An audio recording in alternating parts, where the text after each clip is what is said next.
wonten pamundutan menika lintang asmara. Niki wonten pamundutan supados Mbak Ari Mami yang jumeneng terus Mas Didin ingkang ya.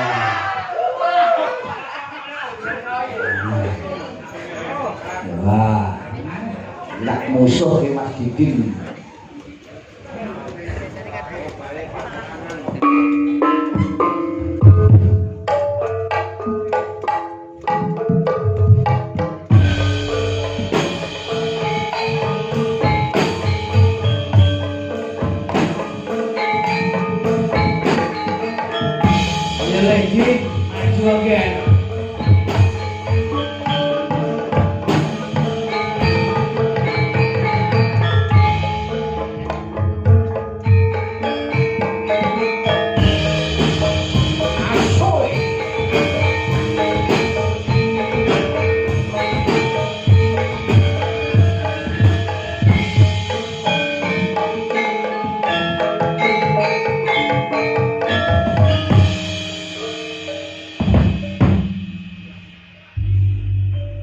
Lintang asmara ugi kula kirimaken kintunaken dumateng nggih sedulanan kula menika Mas Dalang Muspujana.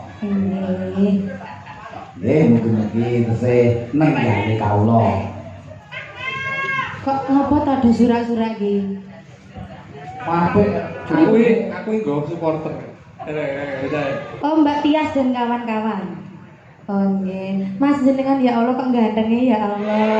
Iya. Jenengan ampi-ampen pundi ta Mas? Kula pianut tau pebeh. Kok ya Allah manise iku lho. Yakin to aku. Kula niku adike benggol, Oh, layak mirip. Ya jan, bagusnya ora moncrot-moncrot lho. Iya. Oh iya ora moncrot-moncrot. Jan, brengose lho ya Allah. Siap Mas? Mas aku bermasuk pada bulan Ablek. Mboten lho Bang, kados ngoten, kados uler teplok. Monggo Mas. Tapi niki mboten apal lho, dadi maca. Nggih. Didi Dawuh Bapak. tenangno atimu ya, Ger. Wah, kon tenang iki. Kula mau ngisin di Sawang Adi. Ora apa-apa. Isin Mas, kados ngesak piye? Dikrukupne. Monggo. Ya. Saparga.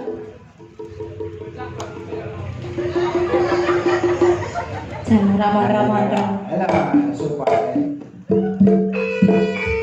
Ayo, joget.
Nggih, matur nuwun luar biasa Mas Didin. Pangapunten Mas Didin menika napa mboten remen wanita, Mas?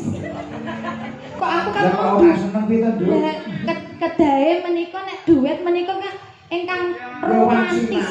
Ditampeti. Lah mboten saged Kula kedahe wedi, Mbak. Kula wedi. Lah kok wedi? kok wedi lah kula napa gogor napa pripun? Dalem. Aja kaya Nggih, mengkono. niki enten sing badhe nyumbang lagu, Pak. Nggih, sinten Mas? Enten Mas Krisna, Setiawan, Mas Catur. Enten Mbak Tias, Enten enten Mbak Tias, Mbak Mike. Mike, kuwatan iki. Sedaya munggah panggung. Nggih, sedaya mungkin kapurih munggah panggung. Oh nggih, nggih, Matur nuwun. Nggih, wah, luar biasa. Nggih, coba iki Mbak Ari Mami apa Mbak Rumin, Mbak Inar maju, monggo.